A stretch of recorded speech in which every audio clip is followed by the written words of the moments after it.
Roughing It by Mark Twain, Chapter 55. I began to get tired of staying in one place so long. There was no longer satisfying variety in going down to Carson to report the proceedings of the legislature once a year, and horse races and pumpkin shows once in 3 months. They had got to raising pumpkins and potatoes in Washoe Valley, and of course one of the first achievements of the legislature was to institute a $10,000 agricultural fair to show off $40 worth of those pumpkins in. However, the territorial legislature was usually spoken of as the asylum. I wanted to see San Francisco. I wanted to go somewhere. I did not know what I wanted. I had the spring fever and wanted a change, principally, no doubt. Besides, a convention had framed a state constitution. 9 men out of every 10 wanted an office. I believed that these gentlemen would treat the moneyless and the irresponsible among the population into adopting the Constitution and thus well-nigh killing the country. It could not well carry such a load as a state government, since it had nothing to tax that could stand a tax, for undeveloped minds could not, and there were not 50 developed ones in the land. There was but little realty to tax, and it did seem as if nobody was ever going to think of the simple salvation of inflicting a money penalty on murder. I believed that a state government would destroy the flush times, and I wanted to get away. I believed that the mining stocks I had on hand would soon be worth $100,000. and thought if they reached that before the Constitution was adopted, I would sell out and make myself secure from the crash the change of government was going to bring. I considered $100,000 sufficient to go home with decently, though it was but a small amount compared to what I had been expecting to return with. I felt rather downhearted about it, but I tried to comfort myself with the reflection that with such a sum I could not fall into want. About this time, a schoolmate of mine, whom I had not seen since boyhood, came tramping in on foot from Reese River, a very allegory of poverty. The son of wealthy parents, here he was in a strange land, hungry, bootless, mantled in an ancient horse blanket, roofed with a brimless hat, and so generally and so extravagantly dilapidated that he could have taken the shine out of the prodigal son himself, as he pleasantly remarked. He wanted to borrow $46. 26 to take him to San Francisco, and 20 for something else, to buy some soap with maybe, for he needed it. I found I had but little more than the amount wanted in my pocket, so I stepped in and borrowed $46 of a banker, on 20 days' time, without the formality of a note, and gave it him rather than walk half a block to the office, where I had some specie laid up. If anybody had told me that it would take me 2 years to pay back that $46 to the banker, for I did not expect it of the prodigal and was not disappointed, I would have felt injured, and so would the banker. I wanted a change. I wanted variety of some kind. It came. Mr. Goodman went away for a week and left me the post of chief editor. It destroyed me. The first day I wrote my leader in the forenoon.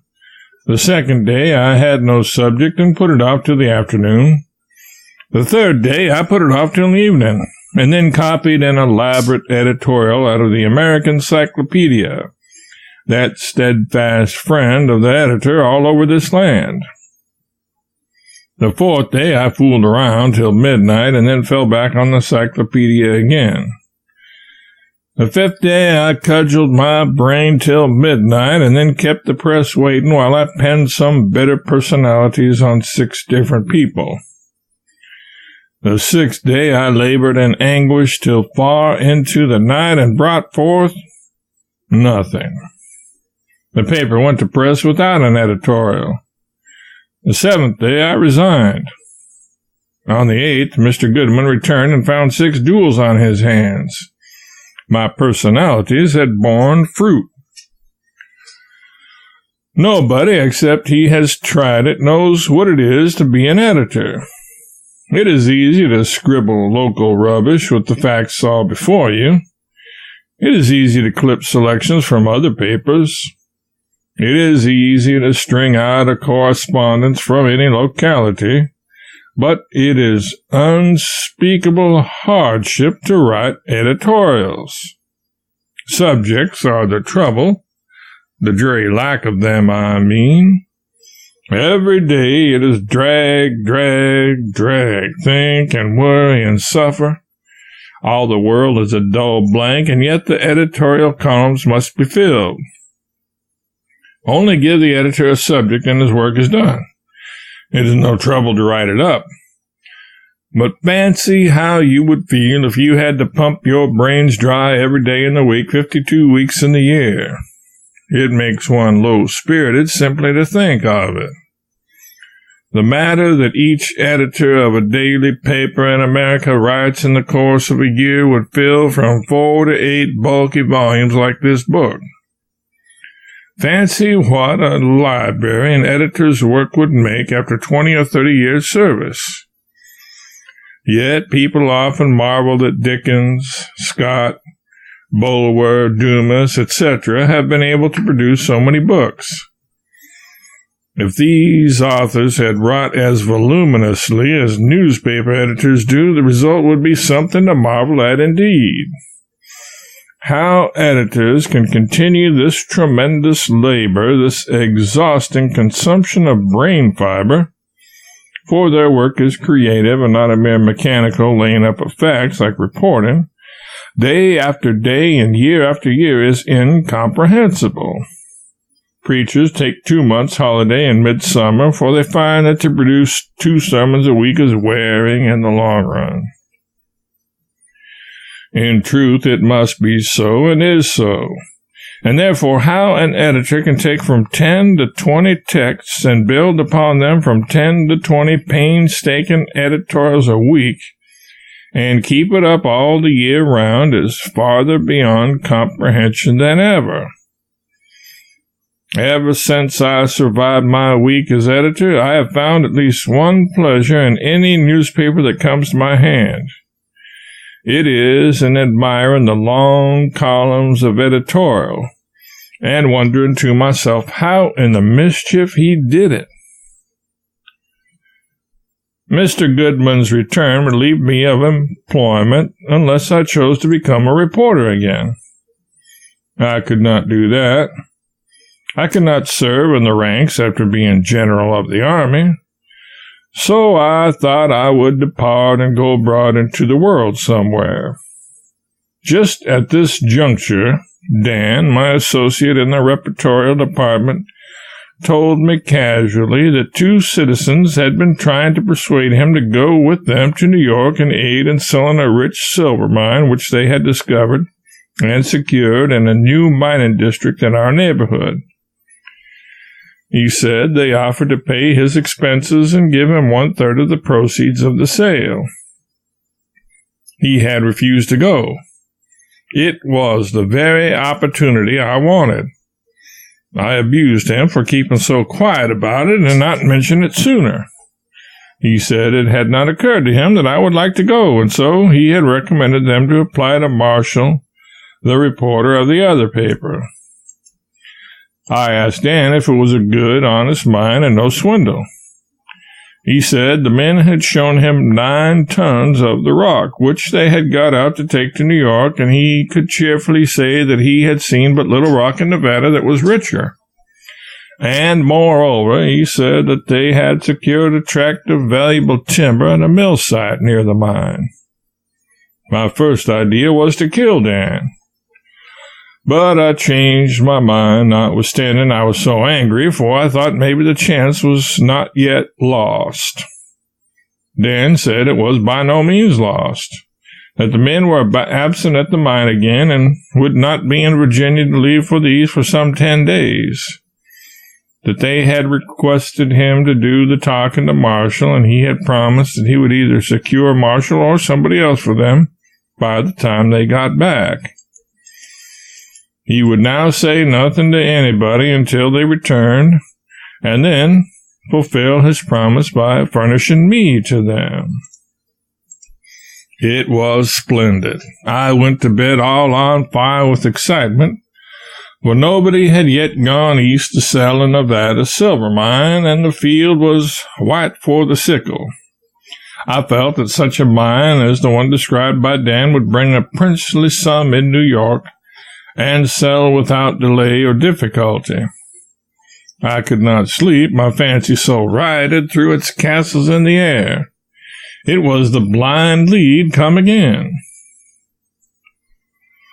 Next day I got away on the coach with the usual eclat attending departures of old citizens. For if you have only half a dozen friends out there, they will make noise for 100 rather than let you seem to go away neglected and unregretted. And Dan promised to keep strict watch for the men that had the mind to sell. The trip was signalized by but one little incident, and that occurred just as we were about to start. A very seedy-looking vagabond passenger got out of the stage a moment to wait till the usual ballast of silver bricks was thrown in. He was standing on the pavement with an awkward express employee carrying a brick weighing 100 pounds, stumbled and let it fall on the bummer's foot. He instantly dropped on the ground and began to howl in the most heartbreaking way. A sympathizing crowd gathered around and were going to pull his boot off, but he screamed louder than ever and they desisted. Then he fell to gasping, and between the gasps ejaculated, "Brandy! For heaven's sake, brandy!" They poured half a pint down him, and it wonderfully restored and comforted him. Then he begged the people to assist him to the stage, which was done. The express people urged him to have a doctor at their expense, but he declined and said that if he only had a little brandy to take along with him to soothe his paroxysms of pain when they came on, he would be grateful and content. He was quickly supplied with 2 bottles, and we drove off. He was so smiling and happy after that I could not refrain from asking him how he could possibly be so comfortable with a crushed foot. "Well," said he, "I hadn't had a drink for 12 hours and hadn't sent to my name. I was most perishing, and so, when that duffer dropped that 100-pounder on my foot, I see my chance. Got a cork leg, you know." And he pulled up his pantaloons and proved it. He was as drunk as a lord all day long and full of chucklings over his timely ingenuity. One drunken man necessarily reminds me of another. I once heard a gentleman tell about an incident which he witnessed in a Californian bar room. He entitled it, "Ye Modest Man Taketh a Drink." It was nothing but a bit of acting, but it seemed to me a perfect rendering and worthy of Toodles himself. The modest man, tolerably far gone with beer and other matters, enters a saloon. 25 cents is the price for anything and everything, and specie the only money used, and lays down a $50, calls for whiskey, and drinks it. The barkeeper makes change and lays the quarter in a wet place on the counter. The modest man fumbles at it with nerveless fingers, but it slips and the water holds it. He contemplates it and tries again, same result. Observes that people are interested in what he is at, blushes. Fumbles at the quarter again, blushes. Puts his forefinger carefully, slowly down to make sure of his aim. pushes the coin toward the barkeeper and says with a sigh, "Give me a cigar." Naturally, another gentleman present told about another drunken man. He said he reeled toward home late at night, made a mistake, and entered the wrong gate. Thought he saw a dog on the stoop, and it was an iron one. He stopped and considered, wondered if it was a dangerous dog, ventured to say, Be gone. No effect. Then he approached warily and adopted conciliation, pursed up his lips and tried to whistle but failed. Still approached, saying, "Poor dog, doggy, doggy, doggy, poor doggy dog." Got up on the stoop, still petting with fond names, till master of the advantages then exclaimed, "Leave, you thief!" Planted a vindictive kick in his ribs and went head over heels overboard, of course. A pause, a sigh or two of pain, and then a remark in a reflective voice, "Awful solid dog. What could he been eating? Rocks, perhaps. Such animals is dangerous." That's what I say, they're dangerous.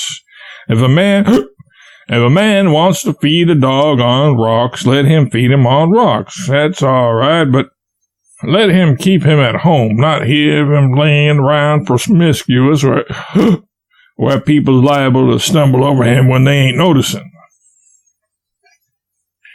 It was not without regret that I took a last look at the tiny flag. It was 35 feet long and 10 feet wide, fluttering like a lady's handkerchief from the topmost peak of Mount Davidson, 2,000 feet above Virginia's roofs, and felt that doubtless I was bidding a permanent farewell to a city which had afforded me the most vigorous enjoyment of life I had ever experienced. And this reminds me of an incident which the dullest memory Virginia could boast at the time it happened must vividly recall at times till its possessor dies. Late one summer afternoon, we had a rain shower. That was astonishing enough in itself to set the whole town buzzing, for it only rains during a week or 2 weeks in the winter in Nevada, and even then not enough at a time to make it worthwhile for any merchant to keep umbrellas for sale. But the rain was not the chief wonder. It only lasted 5 or 10 minutes. While the people were still talking about it, all the heavens gathered to themselves a dense blackness as of midnight. All the vast eastern front of Mount Davidson, overlooking the city, put on such a funereal gloom that only the nearness and solidity of the mountain made its outlines even faintly distinguishable from the dead blackness of the heavens they rested against. This unaccustomed sight turned all eyes toward the mountain, and as they looked, a little tongue of rich golden flame was seen waving and quivering in the heart of the midnight, away up on the extreme summit. In a few minutes, the streets were packed with people, gazing with hardly an uttered word at the one brilliant mote in the brooding world of darkness. It flicked like a candle flame, and looked no larger. But with such a background, it was wonderfully bright, small as it was. It was the flag. Though no one suspected it at first, it seemed so like a supernatural visitor of some kind, a mysterious messenger of good tidings, some were fain to believe. It was the nation's emblem, transfigured by the departing rays of a sun that was entirely palled from view. And on no other object did the glory fall, in all the broad panorama of mountain ranges and deserts. Not even upon the staff of the flag, for that a needle in the distance at any time was now untouched by the light and undistinguishable in the gloom. For a whole hour the weird visitor winked and burned in its lofty solitude, and still the thousands of uplifted eyes watched it with fascinated interest. How the people were wrought up! The superstition grew apace that this was a mystic courier come with great news from the war. The poetry of the idea excusing and commending it, and on it spread from heart to heart, from lip to lip, and from street to street, till there was a general impulse to have out the military and welcome the bright wave with a salvo of artillery. And all that time, one sorely tried man, the telegraph operator sworn to official secrecy, had to lock his lips and chain his tongue with a silence that was like to rend them. For he, and he only, of all the speculating multitude, knew the great things this sinking sun had seen that day in the east. Vicksburg fallen, and the Union arms victorious at Gettysburg. But for the journalistic monopoly that forbade the slightest revealment of Eastern news till the day after its publication in the California papers, the glorified flag on Mount Davidson would have been saluted and re-saluted that memorable evening as long as there was a charge of powder to thunder with. The city would have been illuminated, and every man that had any respect for himself would have got drunk, as was the custom of the country on all occasions of public moment. Even at this distant day, I cannot think of this needlessly marred supreme opportunity without regret. What a time we might have had!